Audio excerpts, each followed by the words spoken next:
Bonjour à tous. Merci d'être venus nombreux pour assister à notre conférence Découvrir le Japon. J'espère que tout le monde m'entend. Ça va? Oui? Ok. Donc aujourd'hui, je suis en compagnie de deux personnes, Tatiana et Jérôme, qui se présenteront tout à l'heure. Ils vont vous faire partager leur expérience parce qu'ils ont eu la chance de partir au Japon. Du coup, on aimerait profiter de cette conférence pour pouvoir vous faire partager ce qu'ils ont ressenti, ce qu'ils ont connu là-bas, peut-être découvert et redécouvert. Donc c'est la deuxième édition cette année de cette conférence Découvrir le Japon. Et du coup, je suis très contente d'être ici sur scène avec vous à nouveau. Donc tout à l'heure, on vous a passé une vidéo de présentation générale du Japon avec toutes les festivités, la culture, la tradition en images. Donc j'imagine que vous tous ici présents, si vous êtes à la Japan Expo aujourd'hui, c'est que vous avez un intérêt pour la destination et peut-être même une passion. J'imagine que certains apprennent le japonais ou sont peut-être partis au Japon ou rêvent de partir. Du coup, j'espère pouvoir vous apporter de nouveaux éléments et surtout vous faire découvrir comment partir au Japon, comment préparer son voyage et surtout ce qu'on peut y découvrir. Alors, donc, comme je vous ai dit tout à l'heure, je suis en compagnie de deux personnes qui sont parties au Japon, pas qu'une fois d'ailleurs, et je pense qu'ils ont beaucoup de choses à vous parler, à vous faire partager. Donc, je vais commencer par Jérôme. Je vais lui demander de se présenter. Donc, bonjour Jérôme. Bonjour à tous. Donc, je vais faire comme au Japon. Ohayo gozaimasu. Donc, je m'appelle Jérôme, j'ai 23 ans et je suis en fin d'études en master tourisme, langue et patrimoine à l'université d'Aix-en-Provence et spécialité japonais. Et actuellement, je suis en train d'effectuer un stage au sein de l'Office du tourisme japonais en France au bureau de Paris. Et puis aussi, j'espère qu'on va vous donner quelques lieux insolites ou de bons conseils ou des destinations qui vous plairont, qui ne sont pas forcément connues du grand public et que ça vous donnera forcément envie d'y aller. Merci. Je donne maintenant la parole à Tatiana. Bonjour Tatiana. Bonjour. Alors bonjour à tous, moi je m'appelle Tatiana, j'ai 28 ans. Alors moi j'ai étudié le japonais à Paris, j'ai commencé au lycée en langue optionnelle. Ensuite, j'ai fait une licence en langue étrangère appliquée à l'université Paris 7, en étudiant l'anglais et le japonais. Et par la suite, j'ai fait un master en relations internationales à l'INALCO avec une spécialisation en japonais. Et comme Jérôme, dans le cadre de mes études, j'ai fait un stage à l'Office du tourisme du Japon à Paris il y a quelques années. Voilà. Donc ensuite, je vais me présenter aussi. Je suis Ikuko, donc de l'Office national du tourisme japonais. Nous avons d'ailleurs un stand sur le salon Japan Expo, donc n'hésitez pas à venir nous voir pour poser vos questions. On a des brochures touristiques à disposition gratuitement. Donc je suis de l'Office du tourisme et comme ils vous l'ont dit, Jérôme et Tatiana ont fait un stage chez nous. Donc peut-être que si vous aussi vous êtes intéressés par un stage dans nos bureaux, vous êtes bien sûr la bienvenue. Et peut-être que du coup vous aurez la chance de participer à ce genre de conférence avec nous plus tard. Quoi qu'il en soit, on est tous les trois très contents d'être ici avec vous. Et donc on va commencer par poser un petit peu la question qui revient souvent, j'imagine, mais que j'aime beaucoup poser. C'est ce qui a fait connaître la destination, mais surtout ce qui vous a fait développer cette passion pour le Japon. Donc si vous pouvez nous parler un petit peu de ce qui a justement causé cette passion pour le Japon. Voilà, je pense qu'on est tous très curieux de savoir ce qui vous a amené à connaître le Japon. Alors, ce qui m'a permis de choisir la destination au Japon, c'est quand j'ai commencé mes études au collège, lycée. J'avais déjà une passion et un intérêt pour les langues étrangères. Et j'étudiais l'anglais et l'espagnol et je me suis dit pourquoi pas tenter une troisième langue supplémentaire. Et avant d'entrer au lycée, je me suis dit pourquoi pas une langue qui sort de l'ordinaire, à part les langues européennes. Donc je me suis dit bon, pourquoi pas une langue dans le continent asiatique.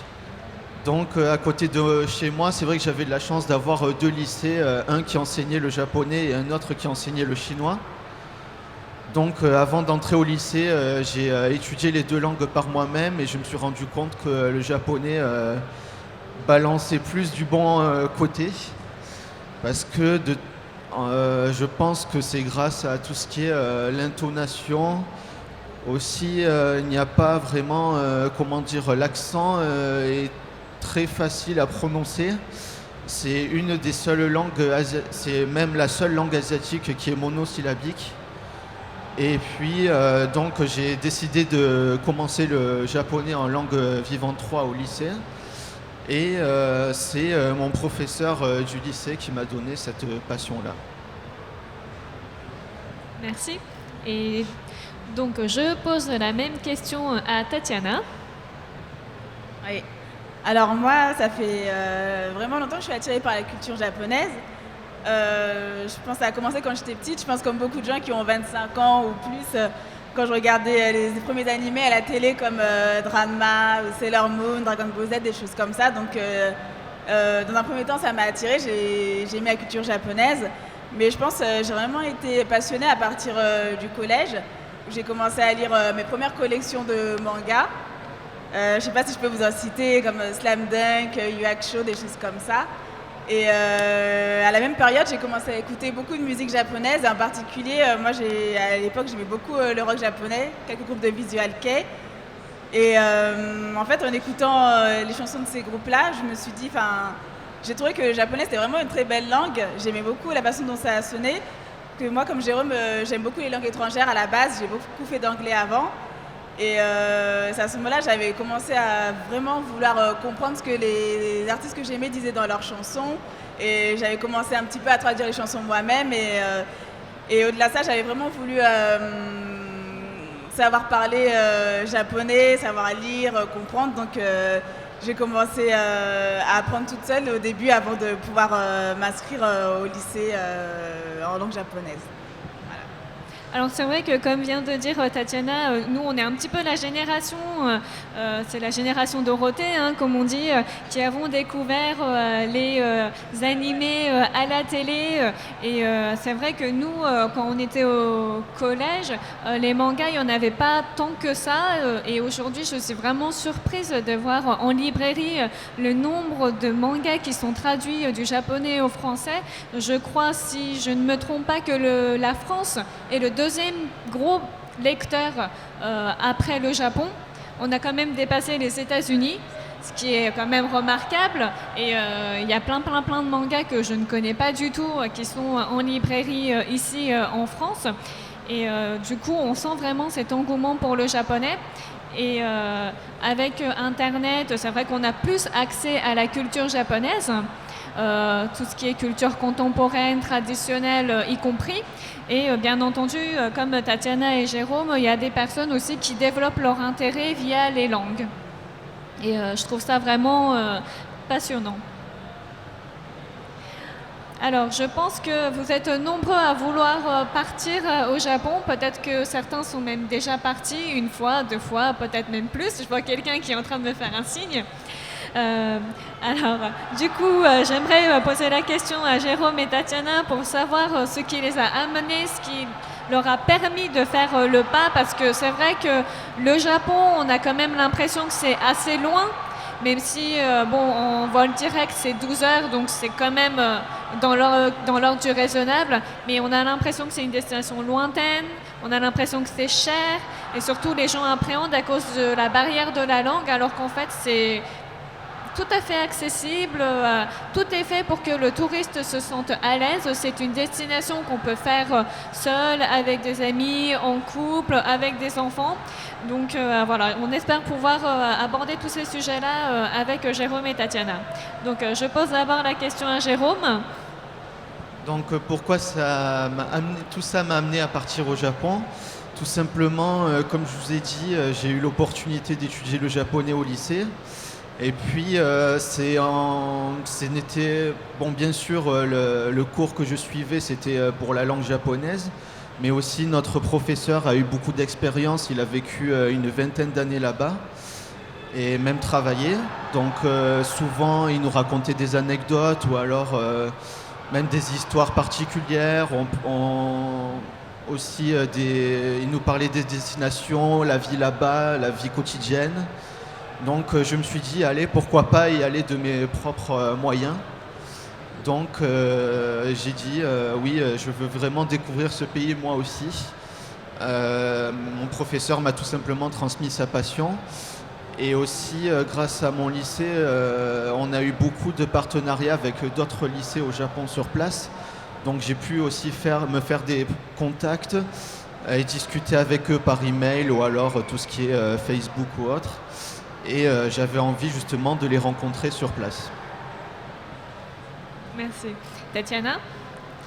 Oui, alors, moi j'ai voulu partir au Japon parce que bon, évidemment j'étais attirée par la culture et je pense que quand on est attiré par une culture, inévitablement on est aussi attiré par le pays à laquelle elle est rattachée.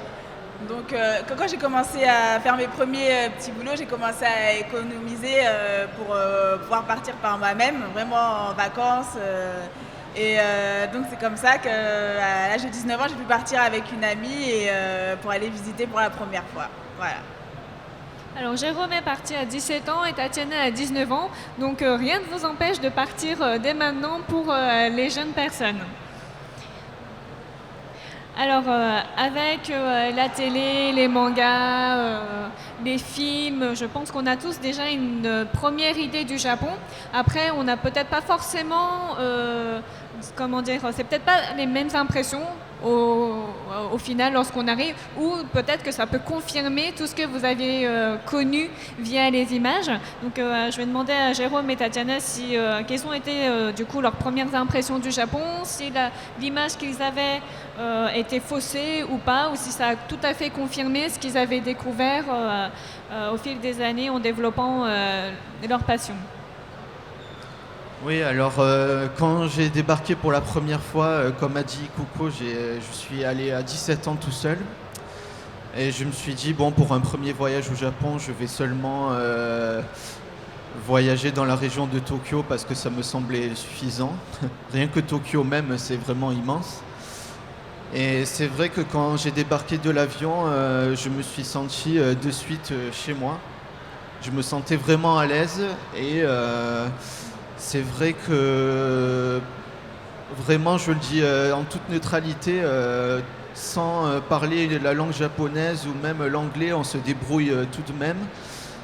C'est vrai que ce qui m'a surpris là-bas, c'est l'organisation. Les gens sont très disciplinés. Tout est fait pour qu'on se sente chez soi dès le début. Et c'est vrai que au niveau fonctionnalité et pratique, c'est vraiment un des meilleurs pays pour moi. Parce qu'aussi, c'est vrai, ce qui m'avait surpris, c'est par exemple quand vous êtes dans les gares ou alors quand vous décidez de prendre le train ou le métro par exemple, des lignes sont inscrites sur le sol. Et voilà, comme vous pouvez voir sur la photo. Et c'est vrai que en fait, quand le train ou le métro arrive dans la gare, les portes de métro s'arrêtent pile en face de ces lignes-là. Et les gens attendent patiemment devant ces lignes-là en faisant la queue tout simplement, même pendant les moments de rush.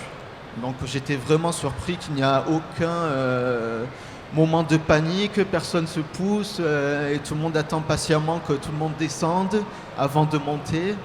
Donc voilà, c'était ce qui m'avait le plus surpris et agréablement surpris. Et pour Tatiana ? Oui, moi c'est un peu la même chose que pour Jérôme. Après, quand je suis arrivée, moi je peux pas dire que j'ai vraiment été surprise sur le coup, parce que j'avais vu tellement de reportages, d'émissions liées au Japon que quand je suis arrivée, je me suis dit oui, c'est vraiment l'image que j'avais du Japon, ça correspondait à ce que j'avais vu et à ce que je voulais voir. Après, c'est vrai que le côté très organisé en général, enfin moi c'est vraiment ce qui m'attire dans la société japonaise et c'est vraiment très développé. Et pareil que lui, le métro, c'est vraiment la chose qui m'avait vraiment surprise. Je crois une des premières fois que j'avais pris le métro, je voyais les gens qui étaient en file indienne et je comprenais pas pourquoi en fait, et parce qu'il fallait faire la queue en attendant que le métro arrive. Et même pendant les heures de pointe, enfin personne ne pousse, des fois il y a la queue, mais jusque dans les couloirs parfois. Hein. Et tout le monde attend patiemment, tout le monde avance petit à petit en attendant que le métro arrive et afin de pouvoir rentrer. Enfin vraiment ça n'a rien à voir avec ici, c'est vraiment complètement différent. Et je trouve vraiment le côté pratique est vraiment développé au Japon dans la vie de tous les jours. Qu'est-ce que je peux vous raconter? Enfin, c'est un détail, mais c'est comme les gens qui viennent à Paris, ils se plaignent souvent de ne pas trouver des toilettes publiques ou des choses comme ça.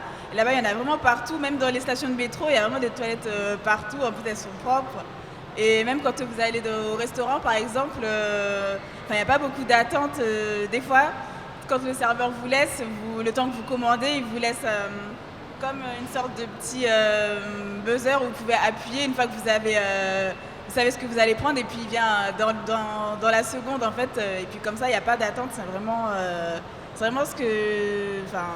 vraiment quelque chose que j'apprécie là-bas et ça reste quand même un pays des paysans parce qu'il y a beaucoup de grandes villes au Japon mais elles sont vraiment très différentes des grandes villes européennes, il n'y a vraiment rien à voir. Hein. Alors, j'ai l'impression qu'ils ont été agréablement... Enfin, ils n'ont pas été surpris, du coup, c'est plutôt même que ça a confirmé l'image qu'ils avaient du Japon et j'ai l'impression que ça a été une arrivée au Japon agréable, une redécouverte agréable. Et Tatiana et Jérôme, du coup, ont eu la chance de partir au Japon et bien sûr voyager. Ils n'ont pas fait que Tokyo. Jérôme, en l'occurrence, est parti 3 fois. Et Tatiana 2 fois me semble-t-il. Donc je vais leur demander de vous faire partager les villes qu'ils ont visitées, à commencer par Jérôme. Alors mon premier voyage c'était en 2010 et je suis allé uniquement sur la région de Tokyo. Donc j'étais resté 2 semaines et j'avais en fait eu l'expérience d'être en famille d'accueil. Donc, ce qui m'a permis aussi d'être en immersion totale directement.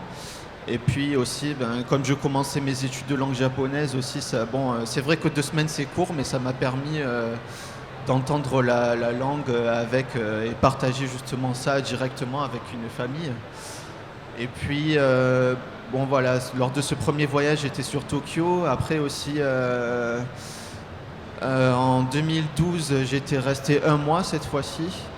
Et j'avais visité de la région de Tokyo, après jusqu'à Nagoya, qui se situe entre Tokyo et Kyoto.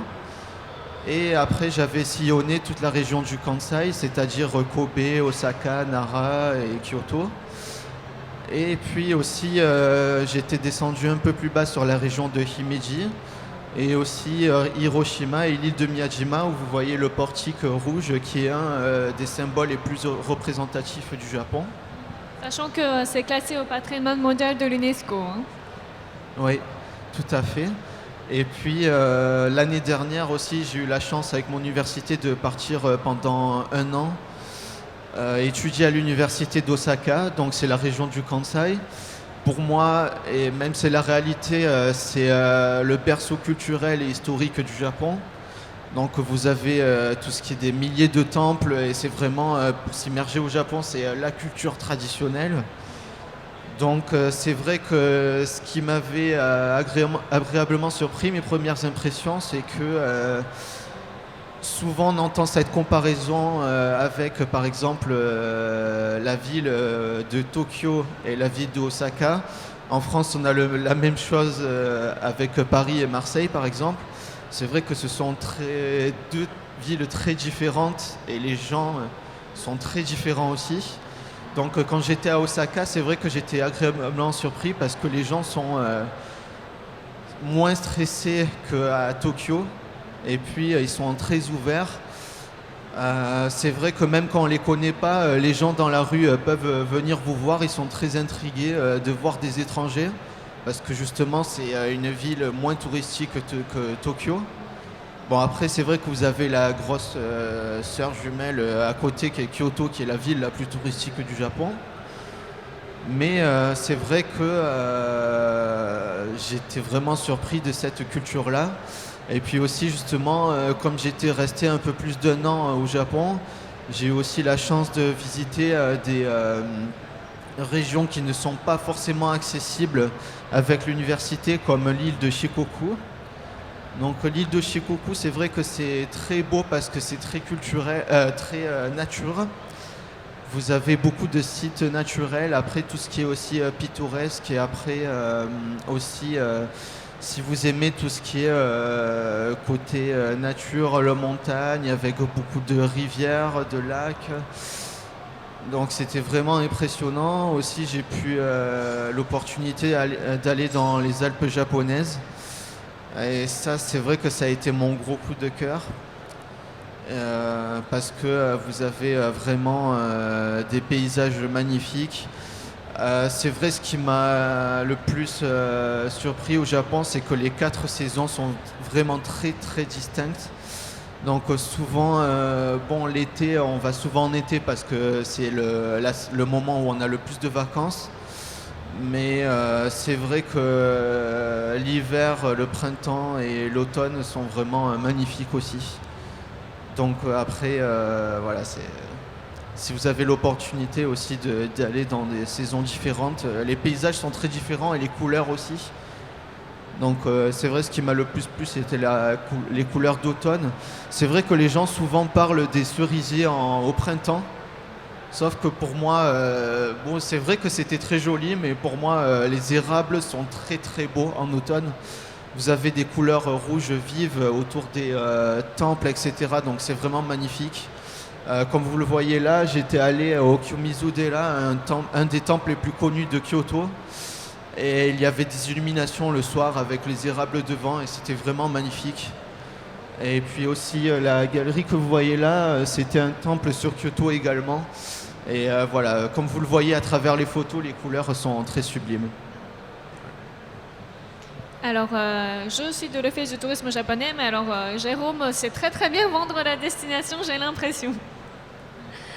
Alors ensuite, je vais donner la parole à Tatiana, qui est partie 2 fois en voyage. Oui, alors donc moi je suis partie à chaque fois pour des vacances. Donc la première fois, il me semble que j'étais partie autour de 3 semaines. Alors évidemment, j'ai visité Tokyo, c'était mon premier voyage, donc je voulais à tout prix faire tous les quartiers dont j'avais entendu parler. Notamment, j'ai beaucoup fait les quartiers un peu animés, qui sont connus pour la culture un peu jeune, comme Shibuya, Harajuku, des choses comme ça. Après, j'ai quand même fait le quartier d'Asakusa, qui est un des quartiers les plus anciens de Tokyo, où j'ai notamment visité le temple Sensoji, qui est sur la photo en haut à gauche. Et ensuite, je suis aussi un peu allée quand même un peu plus dans le sud du Japon, dans le Kansai, notamment dans la ville de Nara. Donc pour le côté un peu plus historique, sachez que Nara, il me semble que ça a été la première capitale du Japon. Et donc là, sur la photo, vous pouvez voir, on voit des biches, parce que les biches vivent en liberté en fait dans la ville. Donc il y en avait pas mal, vraiment, c'était vraiment intéressant. Et après, je vous avoue que mon premier voyage, bon, j'étais quand même assez jeune, j'étais plus dans l'euphorie d'être au Japon. Concrètement, j'ai pas visité énormément de choses. Je suis beaucoup sortie, je sortais beaucoup le soir à Osaka, à Tokyo. Et je faisais beaucoup des karaokés, des choses comme ça. Après, vraiment, c'est mon deuxième voyage, je pense, qui a quand même été le plus riche. Là, je me suis vraiment très bien organisée avec des guides et avec aussi beaucoup de brochures de l'Office du tourisme aussi, notamment. Et donc, cette fois-ci, j'ai visité la ville de Kyoto. Je suis restée pas mal de temps. Comme à Kyoto, c'est une ville, il y a vraiment un grand nombre de temples. On ne peut pas tous les faire, mais j'en ai quand même fait beaucoup. Là, par exemple, vous pouvez voir la photo du temple Kinkakuji, qui est très connu, c'est peut-être le plus connu, il me semble, avec le Kiyomizu-dera que Jérôme a montré tout à l'heure. Et donc, à la période où je suis allée, donc, j'ai aussi pu assister à une fête traditionnelle qui s'appelle Gion Matsuri, où on voit défiler des chars. C'est la photo que vous voyez juste en dessous. Et il me semble que c'est peut-être la plus connue de toutes les fêtes traditionnelles qu'il y a dans l'année. Ensuite, je suis allée un peu plus au sud, sur l'île de Kyushu, notamment à Kagoshima, où j'ai pu voir juste à proximité le volcan Sakurajima, qui était légèrement en éruption, il me semble, à ce moment-là. Et encore plus au sud, j'ai pu aller à Okinawa. Donc c'est un archipel qui ça se trouve à 2h30 de Tokyo en avion. C'est vraiment très beau, ça n'a rien à voir avec le reste du Japon. C'est vraiment... pour ceux qui aiment la mer, moi je recommande vraiment d'aller là-bas. C'est vraiment très beau. Hein. Donc, voilà. Alors, lorsqu'on part en voyage, bonne ou mauvaise aventure, je pense que ça fait partie du voyage. Donc, je vais demander à Jérôme et Tatiana si ils ont eu des mésaventures, voir s'ils ont fait des petites gaffes, parce que le Japon c'est différent, c'est pas la même culture, ça peut arriver à n'importe qui. Moi-même, je suis japonaise, mais comme je suis née en France et fait toute ma scolarité en France, il y a beaucoup de choses, ça m'arrive de faire des gaffes du coup. Mais voilà, ils ont beaucoup voyagé au Japon, donc je vais leur demander si du coup ça leur est arrivé, des mésaventures ou des bonnes aventures. Alors malheureusement pour moi, heureusement, je n'ai pas eu de mésaventures. J'ai eu que des bonnes surprises et même de très belles rencontres. C'est vrai qu'à chaque fois que j'allais dans des destinations différentes, je ne sais pas pourquoi, peut-être un an, je venais à chaque fois à ma rencontre, mais j'avais toujours eu des rencontres très spéciales. Par exemple, dès mon premier voyage sur Tokyo en 2010, c'est vrai que c'était ma première fois, donc à Tokyo c'est très bien indiqué, mais une fois dans le métro, je m'étais un peu perdu. Je voulais aller à un lieu spécifique depuis une gare. Et c'est vrai que j'étais en train d'hésiter à aller à Kalke, où acheter le ticket, comment faire, etc. Donc tout de suite, un monsieur m'a vu que j'étais vraiment perdu et il est venu tout de suite à mon secours. Donc il m'a demandé où est-ce que je voulais aller. Donc j'ai dit oui, je veux aller à cette gare-là. Et il m'a expliqué gentiment comment utiliser les machines, acheter les tickets de métro. Sauf que, à telle gentillesse, il a acheté le ticket pour moi et pour lui avec son propre argent. Et il a pris le métro avec moi et il m'a accompagné jusqu'au lieu de destination. Donc j'étais vraiment surpris et en partant, il m'a dit ravi de vous avoir rencontré et voilà, il était parti comme ça. Donc j'étais vraiment touché. Et puis aussi l'année dernière, quand j'étais en échange universitaire, j'étais allé dans la région du Mont Fuji et c'est vrai que en fait je suis photographe amateur, donc j'aime prendre beaucoup de photos.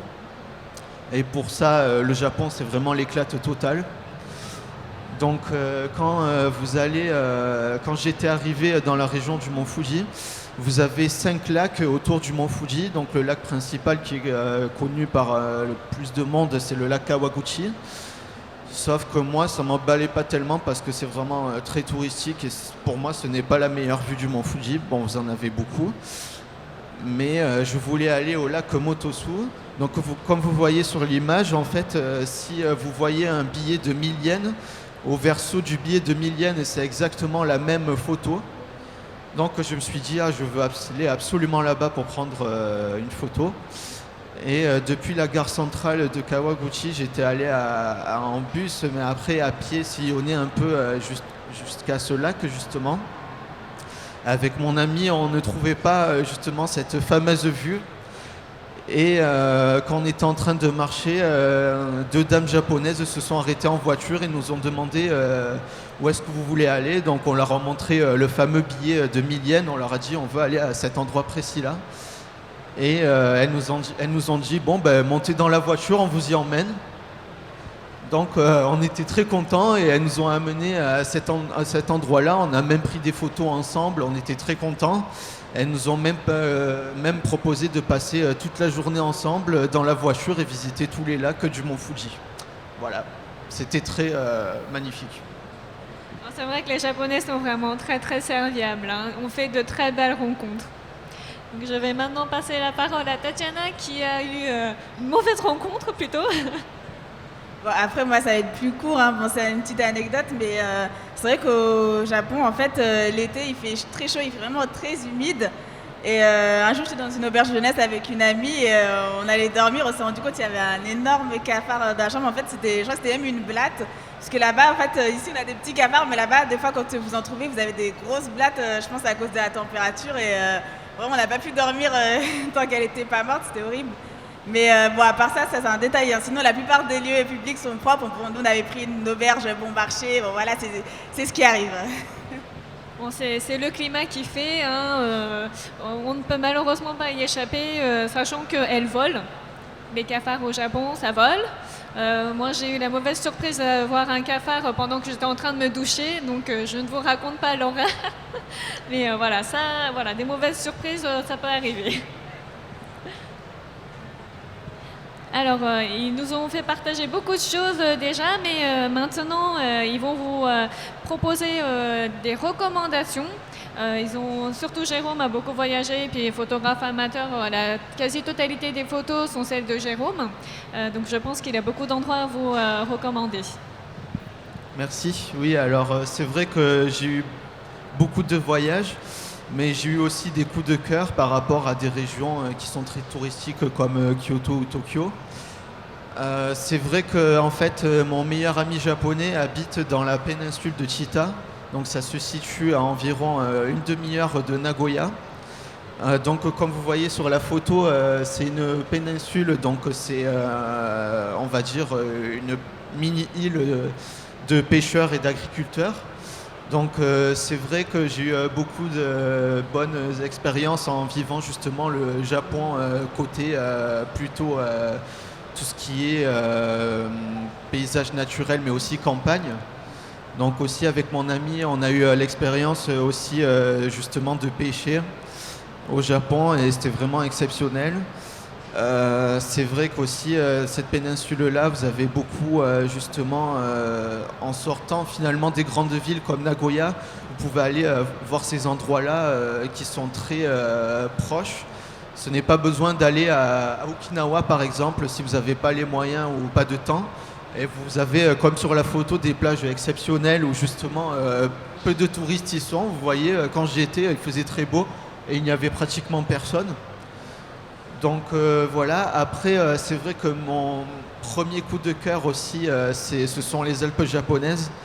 Donc moi ce que je vous recommande c'est la ville de Matsumoto. La ville de Matsumoto, vous avez le château, un des plus anciens châteaux du Japon. C'est vrai que celui qui est le plus connu c'est Himeji, mais à Matsumoto c'est le seul château du Japon qui me semble n'a jamais été détruit, resté intact, le donjon principal. Et en fait, juste à côté de Matsumoto, à 1 heure environ, vous avez une réserve naturelle qui s'appelle Kamikochi. Donc ça s'écrit Kamikochi. Et c'est vraiment magnifique parce que vous avez une chaîne de montagnes, même en été, comme vous le voyez. Bon, moi j'étais allé au printemps, mais en automne. Mais c'est vrai que même en toute période, vous avez une chaîne de montagnes enneigée avec des eaux turquoises limpides, rivières et des animaux sauvages. C'est vraiment exceptionnel. Après, tout ce qui est pour nourriture, je vous recommande les akafuku de Issei. Parce que ce sont en fait des sortes de pâtes de riz mochi avec justement une nappe de confiture d'haricots rouges. Et puis aussi, voilà, comme j'ai vécu à Osaka, évidemment, la nourriture, c'est okonomiyaki, takoyaki. Donc, ce que je vous recommande aussi, c'est surtout les okonomiyaki, parce que dans les restaurants, vous pouvez aussi les fabriquer vous-même. Et aussi, voilà, tout ce qui est cérémonie de thé. Et pour mes recherches actuellement, j'ai fait des recherches sur le thé vert pour mon mémoire de master. Donc j'ai eu la chance aussi de visiter les champs de thé vert et j'ai été accueilli par un agriculteur qui m'a fait visiter son usine. qui m'a expliqué les processus de fabrication de thé vert. Et c'est vraiment une très belle expérience. Donc vous voyez comment le thé est fabriqué et vous pouvez le goûter aussi. Et c'est vraiment voilà, sublime les paysages. Merci Jérôme. Tatiana? Alors moi pour mes recommandations, bon, moi ce que j'ai vraiment préféré dans mes voyages, je vais quand même citer Okinawa, même si c'est vrai que c'est loin, mais vraiment pour les personnes qui aiment les activités nautiques, etc. Je trouve que c'est vraiment très beau. Moi j'ai fait du snorkeling, j'ai pu voir des raies manta, et c'était vraiment très bien. Et en plus je trouve que les gens sont vraiment très cool, la mentalité elle n'est pas la même. Je trouve que c'est un autre aspect de la culture japonaise que vous pouvez découvrir en allant là-bas. Et autrement, moi je vous conseille vraiment de ne pas manquer Kyoto la première fois que vous allez au Japon, même s'il y a beaucoup de gens qui disent que c'est touristique, il y a du monde, évidemment, c'est normal, c'est une des villes les plus visitées. Mais vraiment l'aspect traditionnel, je pense que c'est là où je me suis vraiment le plus imprégnée de la tradition japonaise, on va dire. D'ailleurs, comme vous voyez sur la photo, là j'avais même acheté un yukata à l'occasion. Parce qu'avec Guillaume Matsuri, il y avait vraiment beaucoup de monde qui était en yukata dehors et ça m'a vraiment donné envie d'emporter un aussi. Et donc voilà ce que je peux dire. Après, pour tout ce qui est gastronomie, moi je vous conseille Osaka. Osaka, on va dire d'un point de vue touristique, c'est vrai que c'est pas la ville où il y a énormément de choses à faire, c'est vrai. Mais côté gastronomie, c'est vraiment le point fort, je pense, de la ville d'Osaka. Il y a vraiment beaucoup de très bonnes choses, comme les takoyaki, comme l'a dit Jérôme, moi j'adore. Et puis ensuite, si vous aimez tout ce qui est dessert, choses sucrées, moi je vous conseille vraiment de goûter des desserts à base de thé vert et d'haricots rouges. De toute façon, ce sont les spécialités japonaises, vous en trouverez un peu partout. Et je pense que c'est vraiment très bon. Si vous avez l'occasion, vraiment goûter tout ce que vous pouvez, vous ne serez pas déçus. Merci Jérôme, Tatiana. Alors on arrive à la fin de notre conférence. Pour terminer, je vais demander quelques conseils de la part de Jérôme et Tatiana, rapidement.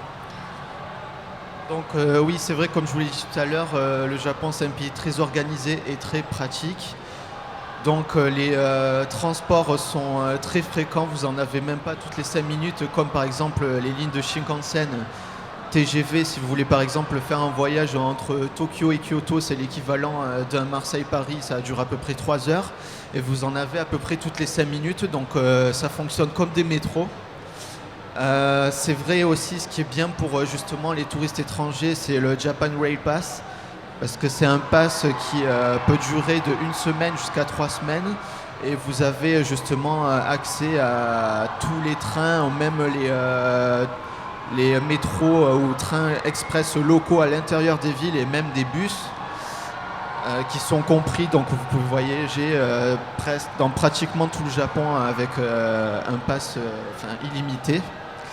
Donc après, ce qui est bien aussi au Japon, c'est que vous avez du Wi-Fi à peu près partout et ça s'est installé depuis à peu près environ 5 ans ou même plus. Donc c'est vrai que dans la plupart des grandes villes et les grandes gares, vous avez des Wi-Fi gratuits et même dans les hôtels évidemment aussi. Donc voilà, c'est très pratique. Et puis aussi, ce qui est bien aussi, c'est que dans toutes les villes, vous avez des offices de tourisme locaux qui peuvent aussi vous renseigner ou vous donner des brochures. Et même certains parlent français et souvent la langue anglaise est principale, mais aussi le français est très accessible.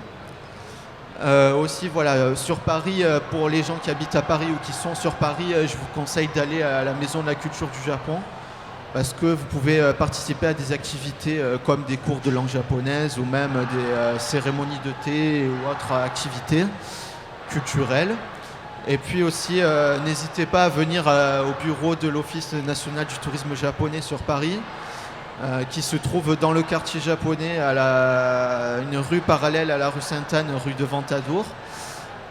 Et on pourra justement vous donner quelques conseils pratiques et vous distribuer des brochures touristiques gratuitement et même aussi vous répondre par téléphone ou par mail. Voilà, donc moi je vais faire vite parce qu'il ne reste vraiment pas beaucoup de temps. Alors, il y a vraiment différentes façons d'aller au Japon, donc vous avez le choix si vous avez l'occasion, dans le cadre de vos études, il y a des programmes d'échange comme le JET, je ne sais pas si vous connaissez, ça vous permet de travailler au Japon, ou même dans le cadre de voyages. Et je pense que c'est vraiment une destination lointaine et les prix deviennent de plus en plus abordables. Si vous y prenez assez à l'avance, vous pouvez trouver des billets d'avion à un bon prix. Et par contre, je pense que si vous appréhendez vraiment un peu d'y aller à cause de la langue, fait que ce soit là, moi je vous conseille vraiment de vous organiser. C'est vraiment primordial de vous y prendre au moins 3 mois à l'avance. Moi je trouve que c'est une bonne durée et de vous documenter vraiment au maximum, acheter des guides, prendre des brochures et comme ça, franchement, ça devrait vraiment bien se passer. Merci. Alors, Jérôme et Tatiana vous ont tout dit. Je vais juste vous indiquer le site de notre office du tourisme. C'est www.tourisme-japon.fr. Vous pouvez retrouver de nombreuses informations. Ensuite, on a également une page Facebook qui est mise à jour régulièrement, même tous les jours. On y met des informations touristiques, culturelles, on vous parle aussi de festivals et des choses qui se passent aussi à Paris en relation, enfin pas forcément qu'à Paris d'ailleurs, mais des événements en relation avec le Japon en France même.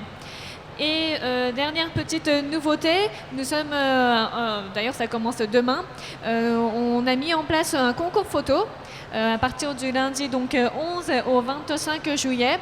Vous n'avez pas besoin d'être parti au Japon pour pouvoir postuler. En fait, d'ailleurs, pendant la Japan Expo, peut-être que vous aurez la chance de trouver quelque chose qui pourra concrétiser un petit peu, imager le Japon de vos rêves. Du coup, il faut prendre une photo de comment vous imaginez le Japon et la mettre sur Twitter, me semble-t-il. En tout cas, ce sera annoncé sur notre site internet et notre page Facebook. Donc, je vous invite à consulter nos sites et de voir comment se passe le règlement de jeu. Et donc, pour terminer, on vous remercie d'avoir été présent avec nous, de nous avoir écoutés. J'espère qu'on n'a pas été trop long et que vous avez pu découvrir de nouvelles choses ou peut-être redécouvrir et reconfirmer votre passion pour le Japon. Comme je vous l'ai dit, nous avons un stand sur le salon. On est au hall 5A M192. C'est pas très loin du jardin intérieur. Donc, n'hésitez pas à venir nous voir. Merci à vous. Merci beaucoup. Merci.